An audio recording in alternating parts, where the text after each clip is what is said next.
sería un tema que ya correspondería a los temas del tercer parcial.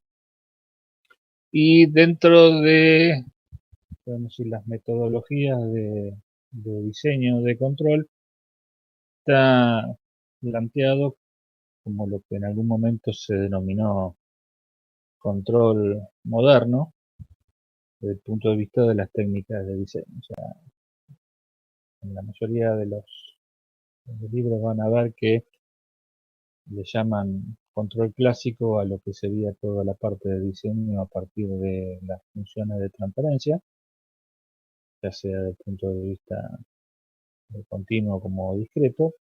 Y después existen técnicas de diseño que se denominan técnicas de control moderno, que son técnicas de diseño de control a partir del modelo de estado, ¿no? O sea, si bien esto ya es una cosa de moderno, no tiene de nada, no sé qué está, no sé, encuadrado en ese tipo de control.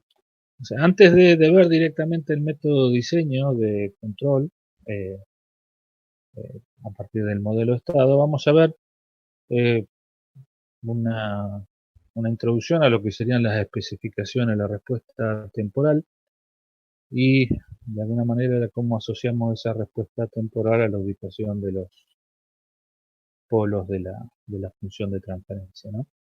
Esto porque en la técnica de diseño a partir del modelo estado nosotros necesitamos ubicar las raíces del sistema lazo cerrado y los autovalores del modelo lazo cerrado, y eso queremos asociarlo de alguna manera a especificaciones desde el punto de vista temporal.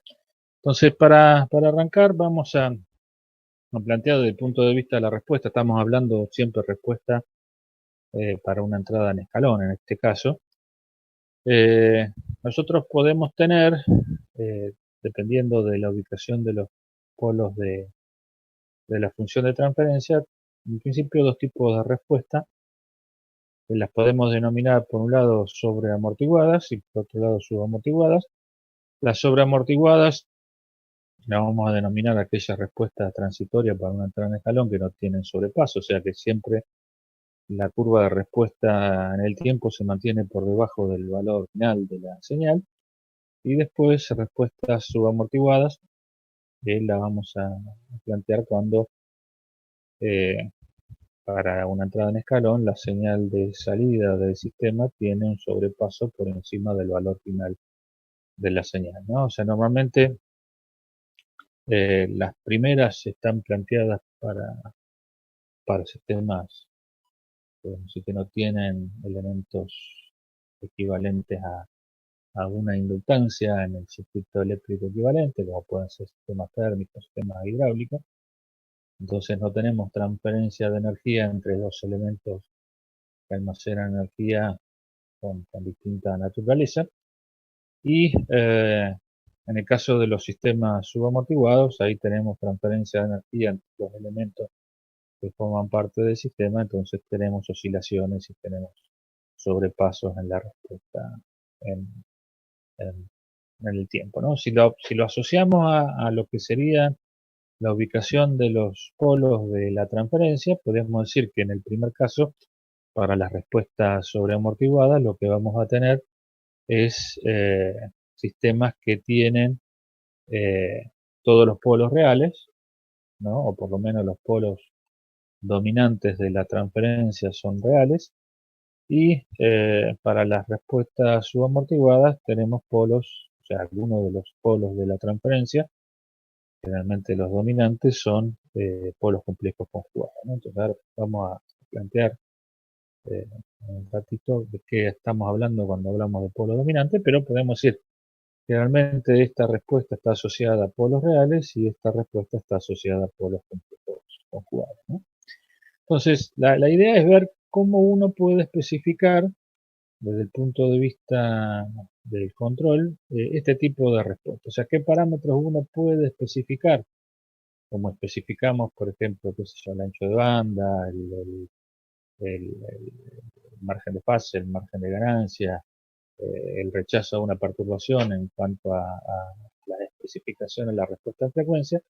lo que vamos a tratar de ver es cómo podemos especificar la respuesta transitoria para que quede, vamos a decir, bien determinada en base a las especificaciones que damos, qué tipo de respuesta nosotros queremos tener en un sistema. Entonces, lo que vamos a tener para el caso de la respuesta sobreamortiguada, uno de los parámetros que son característicos de la respuesta sobreamortiguada es la constante de tiempo, ¿no? O sea, que normalmente si el sistema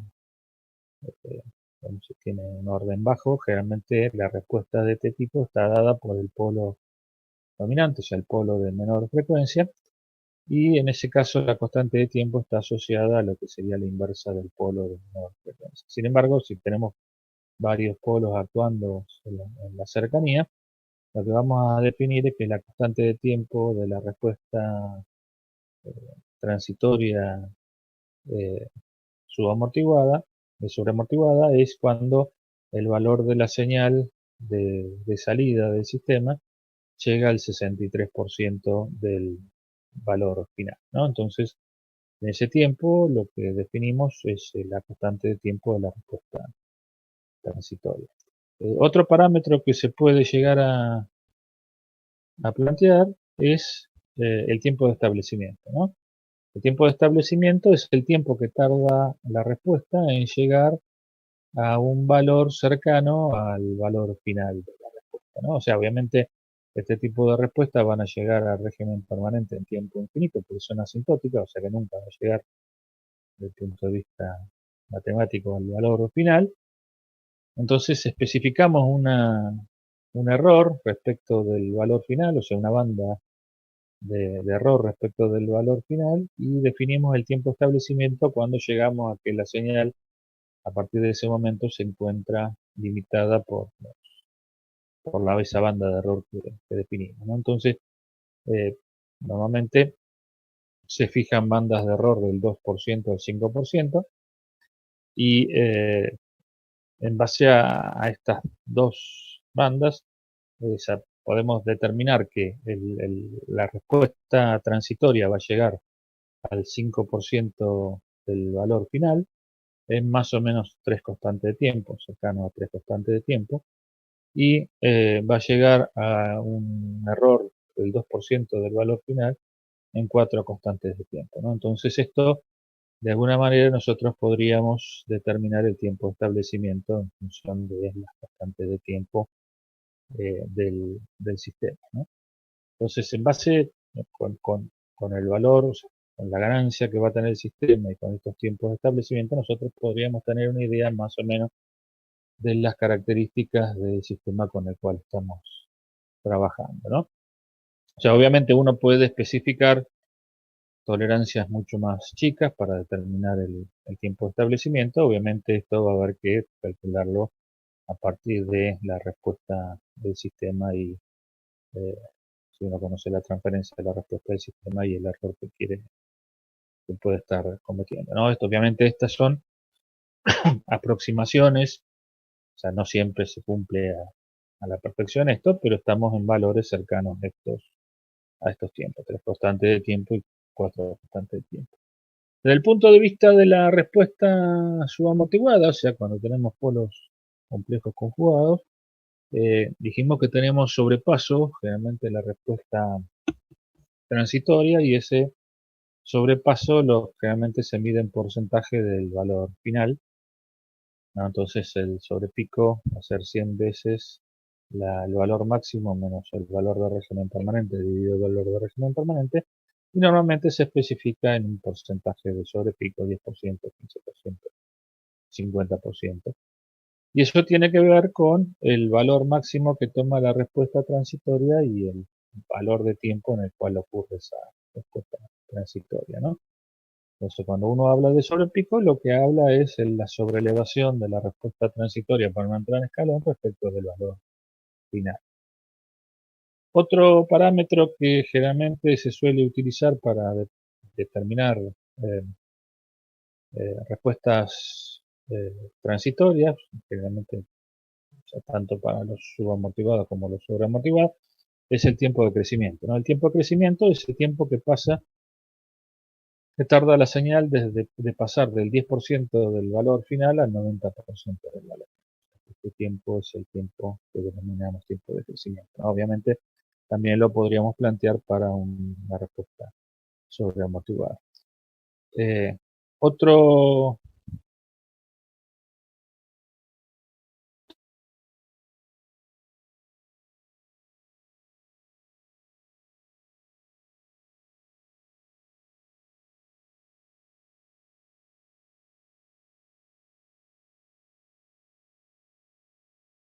que arranca la señal hasta que llegue al 50% Walter, del valor. Sí, no sé el resto, pero yo te perdí unos segundos, ¿eh?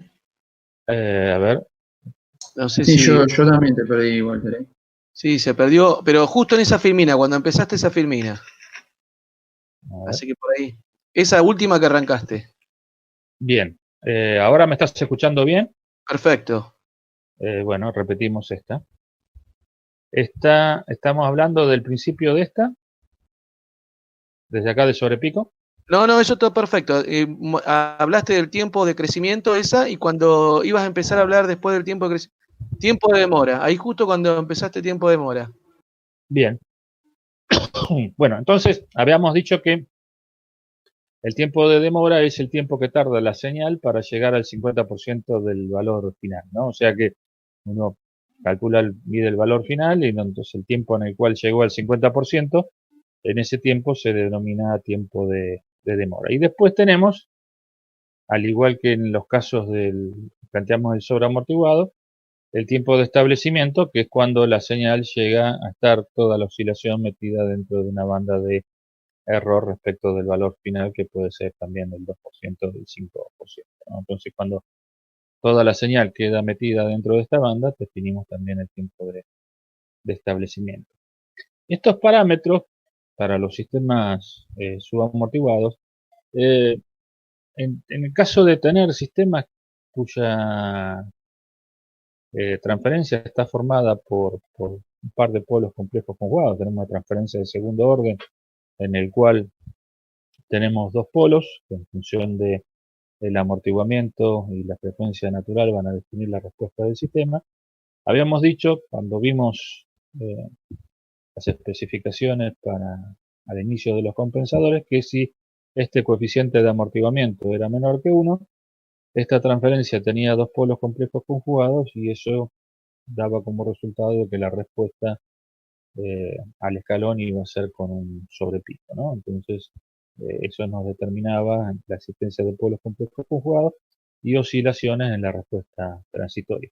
En aquel momento nosotros relacionamos, en cierta forma, el sobrepico de la respuesta transitoria con el margen de fase que tenía un sistema para un determinado sobrepico en la respuesta transitoria, ¿no? O sea que vamos a volver de alguna manera a repasar esa situación. O sea, si nosotros tenemos sistemas de segundo orden con esta función de transferencia y el amortiguamiento es menor que 1, el sistema tiene polos complejos conjugados, ¿no? Entonces la ubicación de los dos polos complejos conjugados van a estar dados en función de esta relación, ¿no? Obviamente si esta raíz es negativa, ¿no? En el caso de que el amortiguamiento sea menor que 1, esta raíz es negativa, esta parte me va a dar imaginaria y por lo tanto voy a tener polos complejos conjugados, ¿no? Entonces, en función del amortiguamiento, nosotros podemos encontrar la ubicación de los polos de la transferencia. En el caso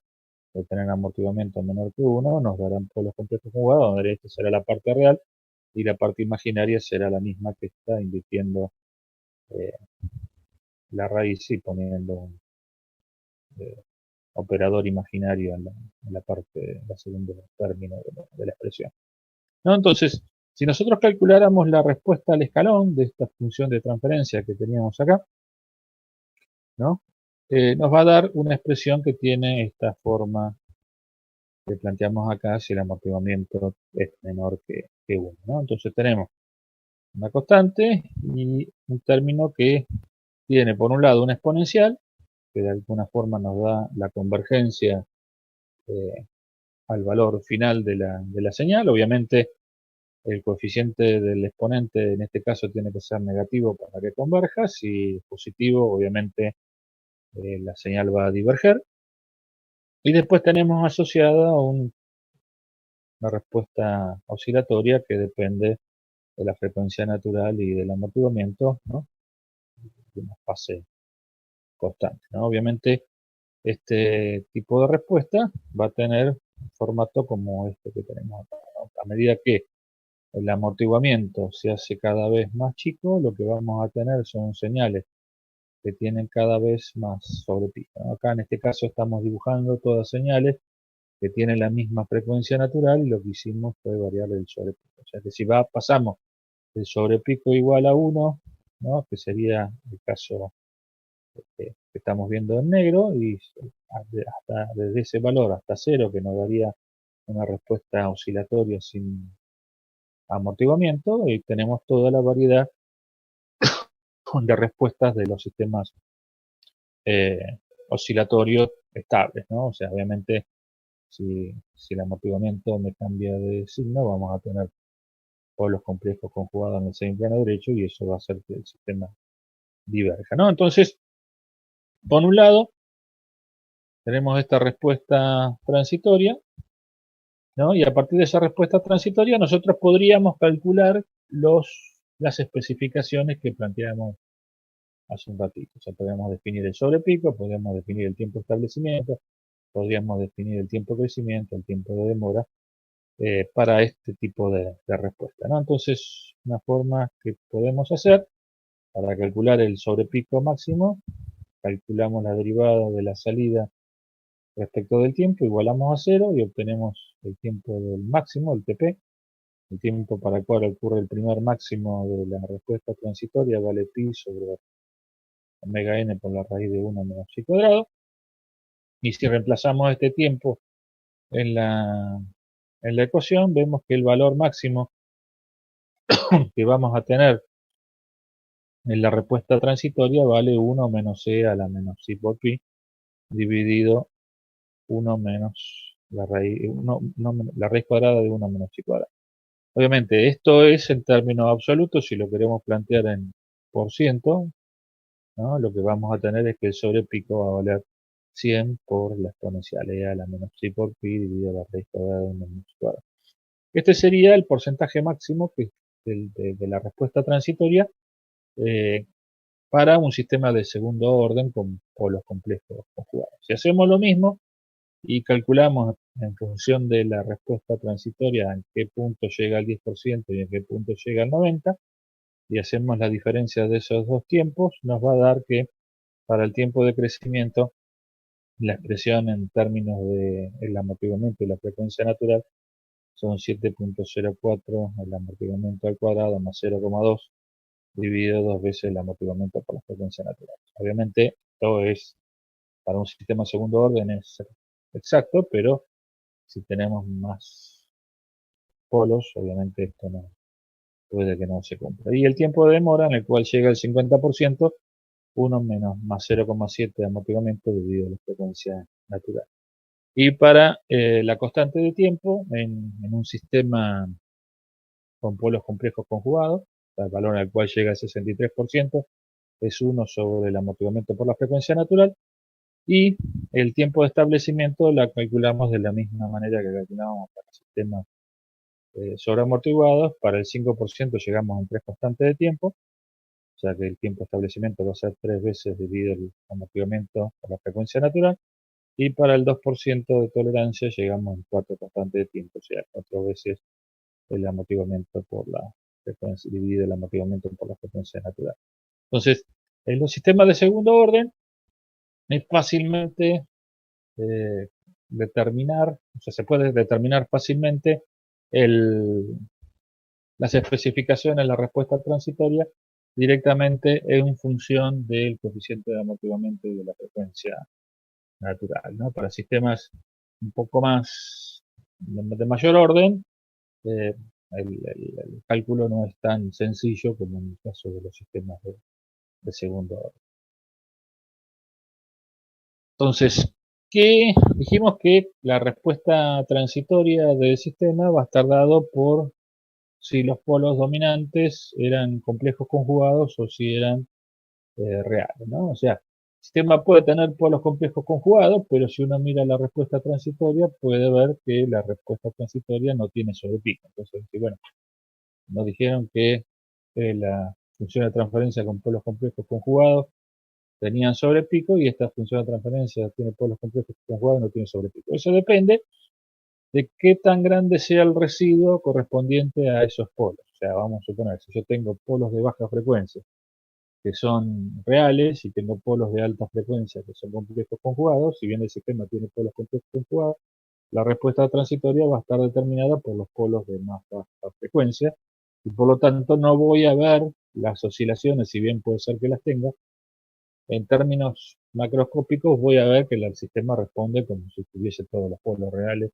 y no tuviese polos complejos conjugados, ¿no? Entonces, y eso depende de lo que nosotros manejamos como la dominancia de polo, ¿no?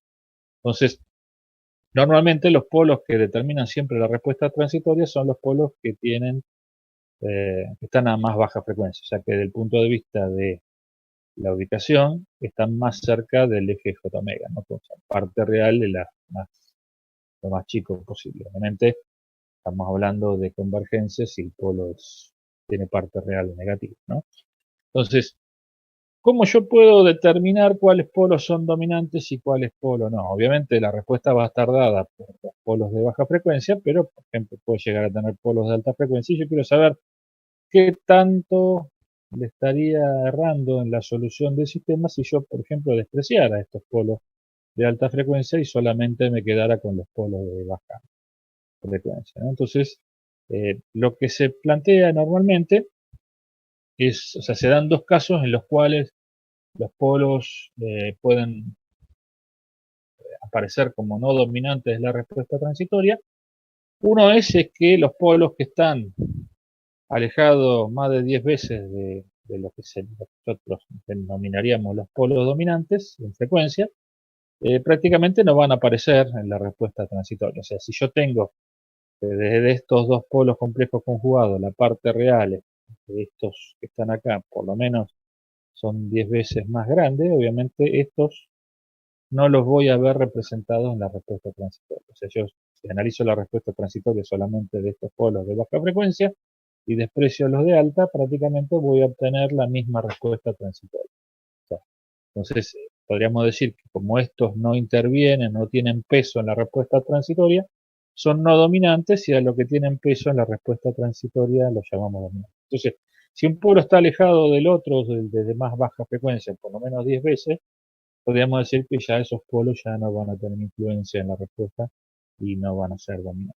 Y otra posibilidad para que un polo deje de ser dominante es que esté muy cerca de un cero, ¿no? Entonces, si bien este polo que tenemos acá está en baja frecuencia, como tiene un cero muy cercano, el residuo correspondiente a este polo va a ser muy chico y por lo tanto la frecuencia, perdón, el peso que va a tener la respuesta transitoria de ese polo va a ser muy, muy bajo, ¿no? Entonces, tenemos dos situaciones, o sea, que los polos estén muy alejados en frecuencia, muy arriba en frecuencia, o que los polos estén muy cerca de un cero, ¿no? Obviamente, si yo pongo un polo arriba de un cero, directamente lo hago desaparecer y no va a tener ningún tipo de influencia. Entonces, ¿para qué planteamos todo esto? Vamos a suponer que nosotros nos dicen, bueno, nosotros queremos encontrar una transferencia de cuarto orden que tenga determinada situación, o sea, determinada respuesta al escalón, ¿no? Que puede estar especificada en términos de tiempo de establecimiento, sobre pico, constantes de tiempo de crecimiento, bueno, alguna especificación temporal. Sin embargo, nos piden que el sistema tiene que tener un orden determinado, cuarto orden, tercer orden, por lo menos mayor que 2, ¿no? Entonces, lo que planteamos nosotros es, bueno, ¿cómo armamos una función de transferencia que pueda llegar a cumplir con esas especificaciones desde el punto de vista de la respuesta transitoria? Normalmente lo que se hace es decir, bueno, yo voy a encontrar un sistema dominante de segundo orden cuyos polos, que pueden ser complejos conjugados o reales, o sea, respondan de la manera que yo quiero, ¿no? Entonces yo lo que voy a hacer es voy a encontrar una transferencia con, en vez de 3, en este caso serían 2 polos, que van a ser los dominantes, de manera tal de que con esos dos polos y las ecuaciones que vimos antes, ¿no? De sobrepico, tiempo de crecimiento, tiempo de establecimiento, pueda yo fácilmente encontrar esos dos polos complejos conjugados o dos polos reales que cumplen con esa especificación desde el punto de vista de la respuesta transitoria. Y en el caso de que quisiera yo tener un sistema de orden mayor que 2, por ejemplo, tercero cuarto, lo que voy a hacer es ubicarlos en posiciones donde ese sistema no, esos polos o esas singularidades que yo estoy agregando en la función de transferencia no me afecten a la respuesta transitoria. Entonces, por ejemplo, si yo quisiera hacer una función de transferencia que tenga un 0, o sea, que sea de segundo orden y que tenga un 0, lo que puedo hacer es ubicar uno de los polos adicionales cercana al 0 que tiene la función de transferencia, con lo cual de alguna manera estoy limitando la dominancia de ese polo, o ubicarlo por lo menos 5 o 10 veces por encima de los dos polos complejos conjugados de baja frecuencia. Entonces, vamos a ver un ejemplo para entender un poco de qué se trata esta situación. Entonces vamos a suponer, el problema me pide, dice, encuentra una transferencia de tercer orden que tenga una respuesta al escalón con las siguientes especificaciones. Una ganancia de 10, un sobrepico del 10% y un tiempo de establecimiento del 2% de 0,5 segundos.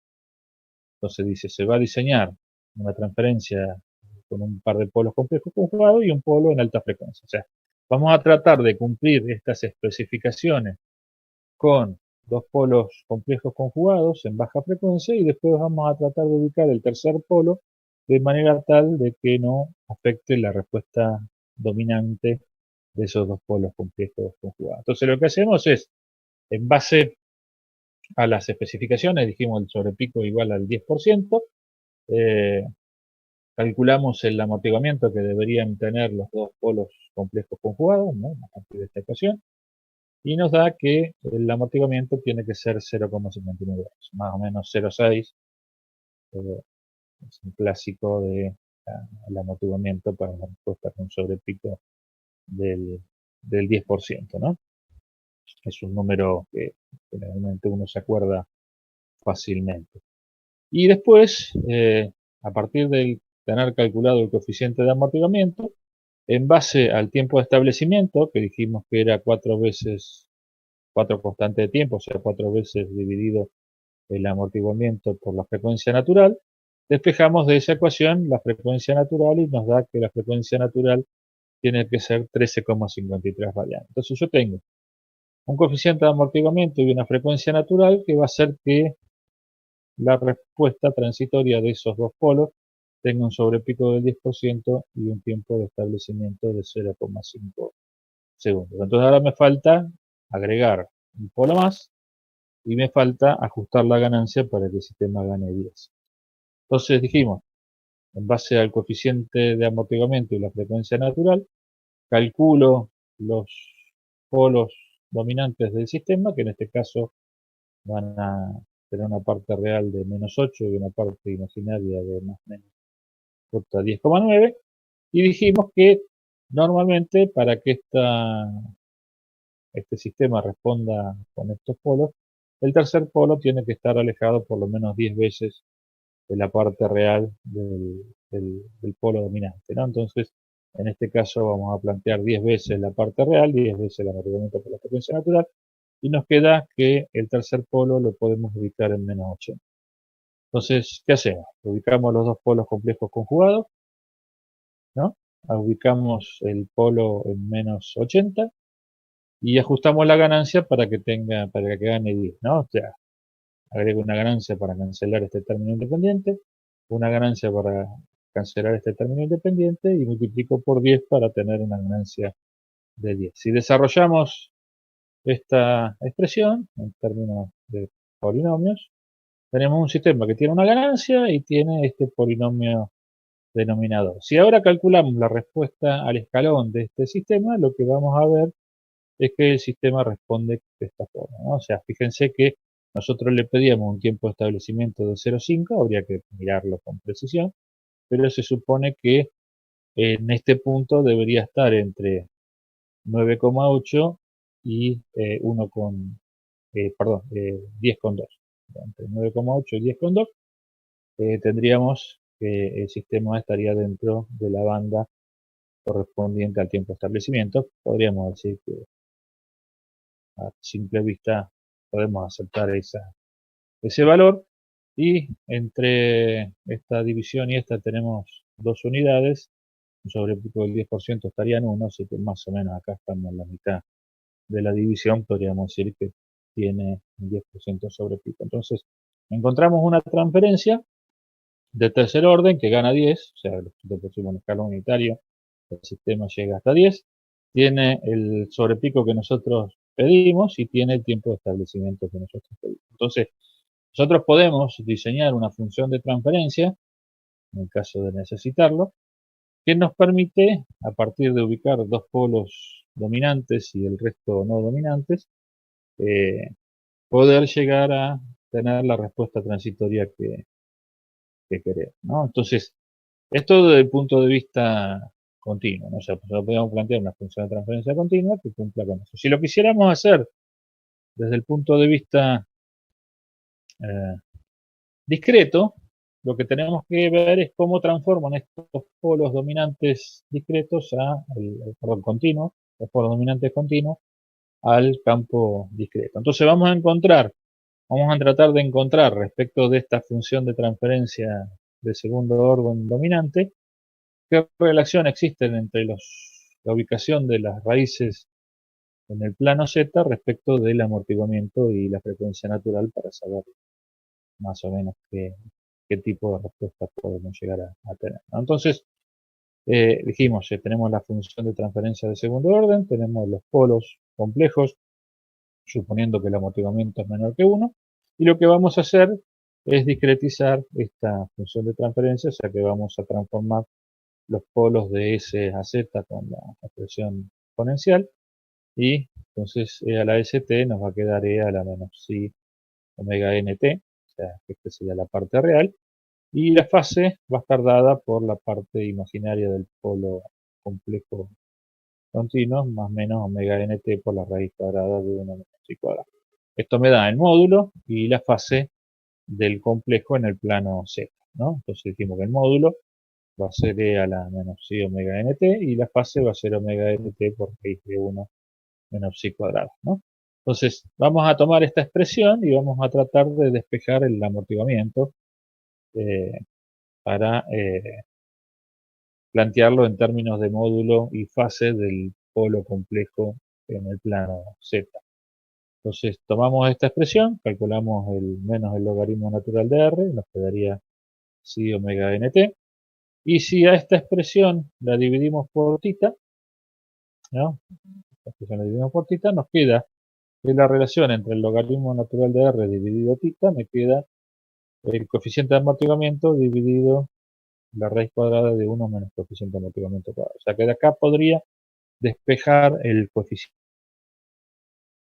de amortiguamiento en términos del módulo y de la fase del polo complejo conjugado, ¿no? Entonces me queda que el coeficiente de amortiguamiento, o sea, la idea es, tengo un sistema con dos polos complejos conjugados en el plano Z, quisiera saber qué tipo de respuesta va a tener, qué tipo de respuesta transitoria va a tener ese sistema. Entonces, lo que hago es, puedo calcular el coeficiente de amortiguamiento de esos dos polos complejos conjugados, como el logaritmo menos el logaritmo natural del módulo dividido la raíz cuadrada del logaritmo natural del módulo al cuadrado más la fase al cuadrado. O sea que de acá puedo sacar el coeficiente de amortiguamiento. Y de la otra expresión de tita, podemos despejar, una vez que tenemos psi, podemos despejar la omega n, que me va a dar 1 sobre el periodo de muestreo, por la raíz cuadrada del logaritmo natural del módulo al cuadrado más la fase al cuadrado.